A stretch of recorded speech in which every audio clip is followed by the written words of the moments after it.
Welcome back to the channel. This is a More Better Send coming at you with a super janky, super kitchen table deck. This deck is $509. Do not buy this deck for $509. It is a lot of fun to play with, but it is not worth $509. You can't play it in any format other than kitchen table jank with your friends. So this is a deck to proxy, which is exactly what I did. Any of the cards that were insane amounts of money, I just proxied them and used it to play with my friends. And that's it. It's a lot of fun to play with. So if you like having fun playing Magic, then, you know, make this deck. If you don't, and you just want to play strict standard or strict modern and follow these rules and not have fun playing a game, go right ahead. That's up to you. But I'm going to show you this deck. It's a lot of fun, and let's get into it. All right, so the main part of this deck, this is a Super Friends deck. The whole main part of this deck is to get as many planeswalkers on the field as possible and just let them take over the entire board and take over your game. This deck will do that. It's all about control and then getting a bunch of planeswalkers out there, ultimating them, and then just going crazy. So how are we going to get there? Because these things cost a lot. We got 4 Soul Rings. This is banned in almost every single format other than Commander. So Soul Ring, 1 mana artifact, and you can tap it for 2. So getting these out there just ramps you like no other card in the game. We got some removal and some counters. We got Swords to Plowshares. This is the cheapest white removal that there is. It's just exiles a creature, and it's fantastic. They gain some life equal to its power, but, you know, that's not going to make or break the game there. But exiling a creature that's giving you problems is definitely worth it for them to gain that little bit of life. We also have Reprieve, which is from Lord of the Rings. It is a white bounce counter spell where you get to play this, bounce the spell back to their hand so they can't cast it again until next turn. So basically, if they use up all their mana, they waste their turn, which is good because you want to get through those early turns as fast as possible to get to your late turns so that you can start going off with all your planeswalkers. It also lets you draw a card, which is good because then you definitely are going to hit your land drops and hit some of the other interaction that we have in here. Then we got Collector's Vault. This is another ramp. It works really well with the Soul Ring. You go Soul Ring on 1, Collector's Vault on 2. You know, you can pay the 2 from the Soul Ring, and these two things work interactive with each other. You pay with the Soul Ring to draw a card, then discard a card and create a treasure token. And you can just keep doing that over and over and use your actual mana to spend on spells. This is going to create a ton of treasure tokens for you and is going to get you where you need to be later on in the game. We got Narset, Parter of Veils. This is our first Planeswalker.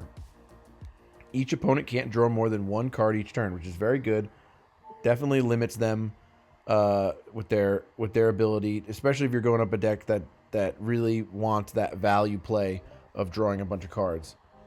And then the best part about this is its other ability. Look at the top 4 cards of your library. You may reveal a non-creature, non-land card from among them and put it in your hand. Put the rest in the bottom of your library in any random order.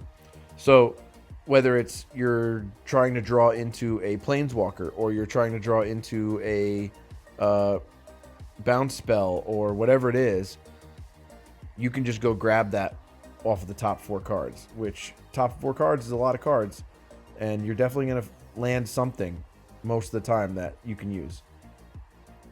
We got up to our first board wipe, Depopulate. You draw a card if you have a multicolored creature, and then you destroy all creatures. This is just a board wipe that I already owned, so I just threw that in there. You know, Day of Judgment is better because some people don't get to draw a card, but this is what I had, so it got thrown in the deck. Remember, this is a jank deck, so it's whatever I had. All right, now here's the main first piece of our deck. This is the main piece of the deck. This is a Bant Tameo Field Researcher Planeswalker. The whole purpose of this card is to get its ultimate off. Its ultimate is draw 3 cards. You get an emblem with you may cast spells from your hand without paying their mana cost. So basically, the ultimate on this planeswalker is omniscience. And once you get omniscience, the game's over. So there's other things to it. It says choose up 2 target creatures until your next turn. Whenever either of those creatures deals combat damage, you draw a card. So you can do that to your creatures. You can do that to their creatures. And get 2 cards off of it. It's up to you. Then tap up to 2 target non-land permanents. They don't untap their controller's next untap step. This is great for controlling to make sure they don't attack your planeswalkers. But this is the main thing that we're really going for right here. And how are we going to get there? Because, you know, this thing has to stay alive for 4 turns or whatever to get that going. So that's why we have Doubling Season in here. We're just going to skip right to Doubling Season real quick, and we'll go back. Doubling Season, everyone knows what this is. If an effect would create 1 or more tokens under your control, create twice as many tokens. And if an effect would control 1 or more counters, you create that many more, double those amount of counters. So when planeswalkers come into play, they come into play with loyalty counters on them. So when a loyalty counters are put onto the creature, onto the planeswalker, you actually get to put double of those loyalty counters. This number here is not just like power and toughness. These are counters. So they come into play with that many counters on them, so they'll all double. So you can put your Tamiyo into the battlefield with 8 counters on it and ult it right away, and it's still going to have 1 loyalty. So you can still continue to use that planeswalker on later turns. So we really just want to ramp into getting a Doubling Season out there with the Soul Rings and the Collector's Vaults and getting this out on the battlefield as soon as possible. And then we can just cast one of these and ult it, and then that's when we're off to the races, because we get to draw 3 cards, and whatever else we have in our hand at the time, we just get to throw onto the battlefield, basically. And then it's just all about sequencing. You just got to pick which order you're going to be doing things, and you're good to go. All right, next thing up, we have a Johnny Sleeper Agent. This is this is one of our win conditions. I'll go over the other parts of it. It says, reveal the top card of your library. If it's a creature or planeswalker, put it into your hand. Otherwise, you may put it on the bottom of your library. So this is a good way to draw and get to your planeswalkers. You can just cycle through your deck, and if it's something you don't like, put it on the bottom. Distribute 3+1/+1 counters among 3 target creatures. They gain vigilance until end of turn. That doesn't really come into play because you really don't want to use the -3 when you don't have that much loyalty. The real main thing we're looking at on all of these is, to have some kind of utility with the first 2 abilities, but we're really looking at the best ults in the game in Bant colors. So that way when we play our Doubling Season, we can just ult every single planeswalker that comes into play. This says, get an emblem with whenever you cast a creature or planeswalker spell, target opponent gets 2 poison counters. So, if you are constantly casting planeswalkers and creatures and things like that, we only have 2 creatures in this deck, but if you're constantly casting planeswalker spells, they're going to keep getting 2 poison counters. So, as long as we have the omniscience, then we can cast as many as we want, and even if we cast another one and we have to do the legendary rule, they're going to keep getting 2 poison counters. So that's all that we're really looking for out of this planeswalker here. Next up, a Johnny Mentor of Heroes. This, again, first 2 abilities, awesome. Ult is what we're looking for.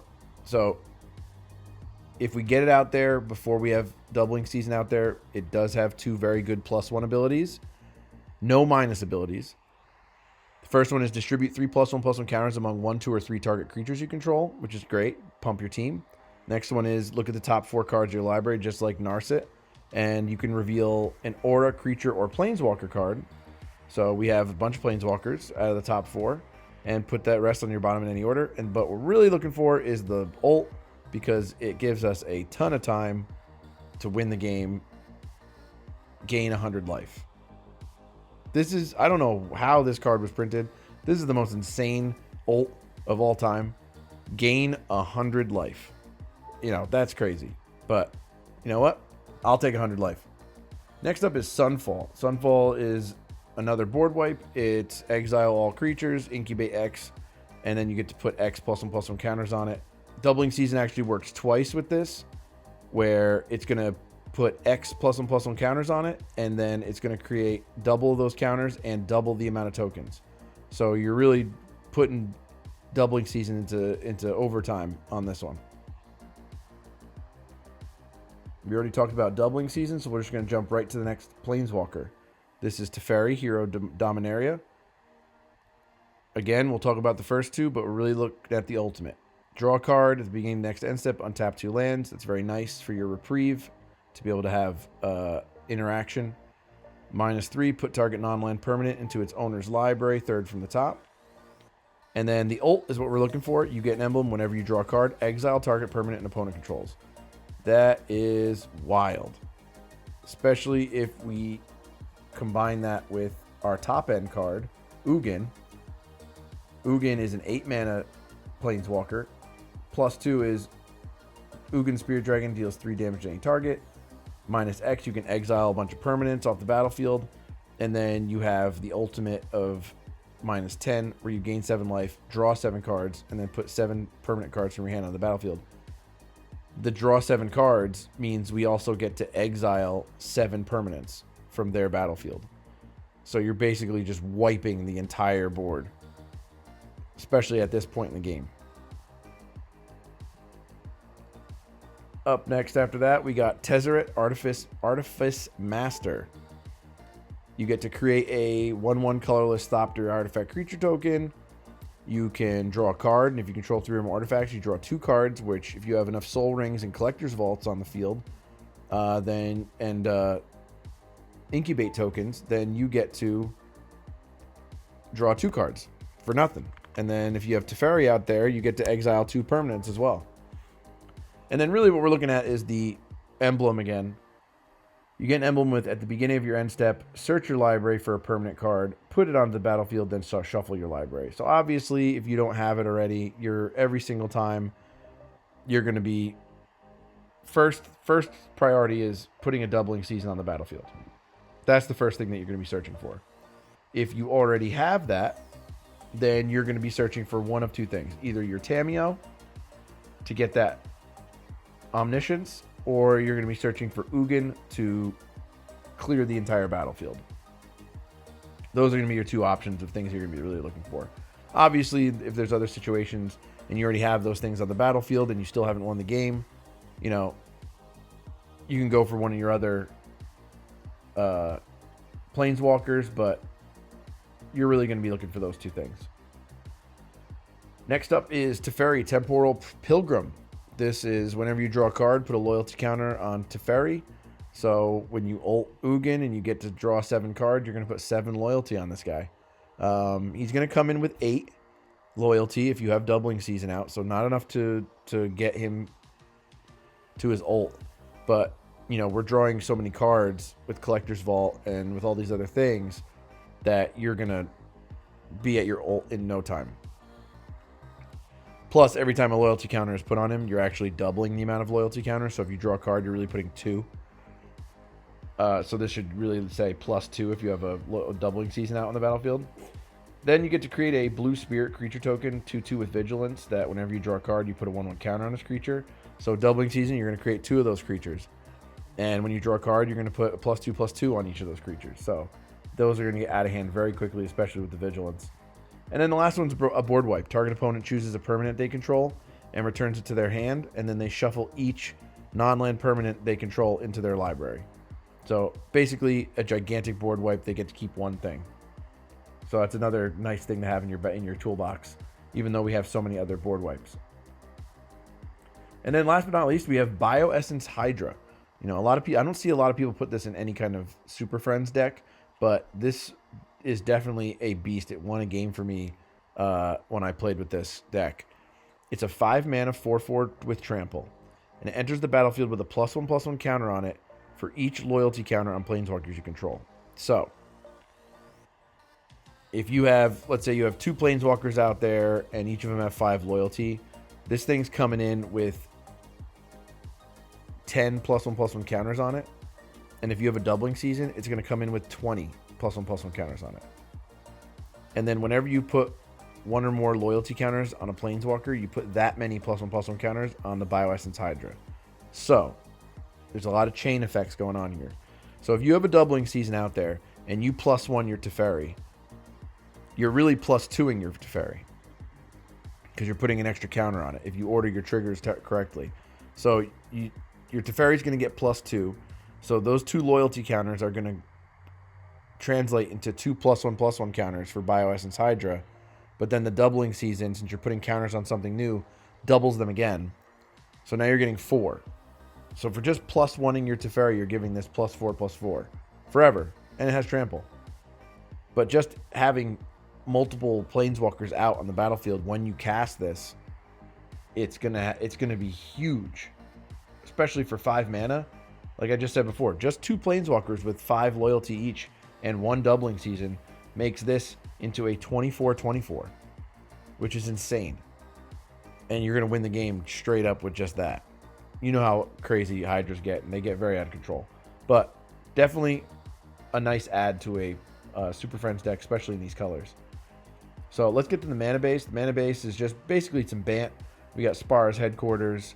We got a World Tree, so that when we get to 6 or more lands, then we get to tap for any color mana. We got a bunch of basics. We got some dual lands. We got some dual lands. Got some more dual lands.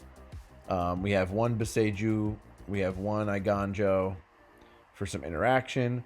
And then we have 2 Interplanar Beacons, so that when we cast Planeswalker spells, we can gain a life. It also fixes our mana for Planeswalker spells in case we did not draw the correct lands to cast some of these multicolored Planeswalkers like Teferi and especially Tamiyo, because she is all Bant color Planeswalker.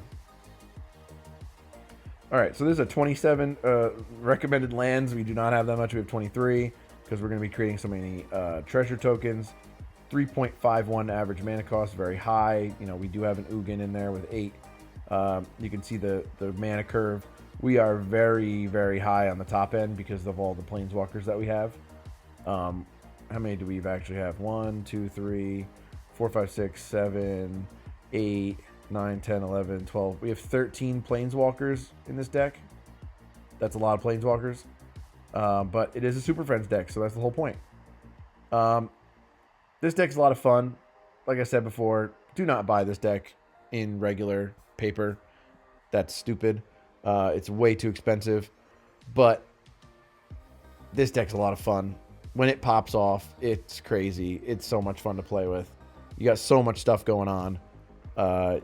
You're letting off multiple triggers on different Planeswalkers, and you have all these emblems, and it's just a lot of fun. It's very different from what most decks are like when you play Magic. A lot more to it. It's not just cast some things, turn them sideways, win the game.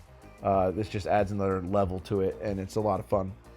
So if you like janky decks like this, you know, like, comment, subscribe, do all the algorithm things. Let me know who your favorite Planeswalker is down in the comments. And until next time, I'm More Better Ascend, and we'll catch you with another deck tech.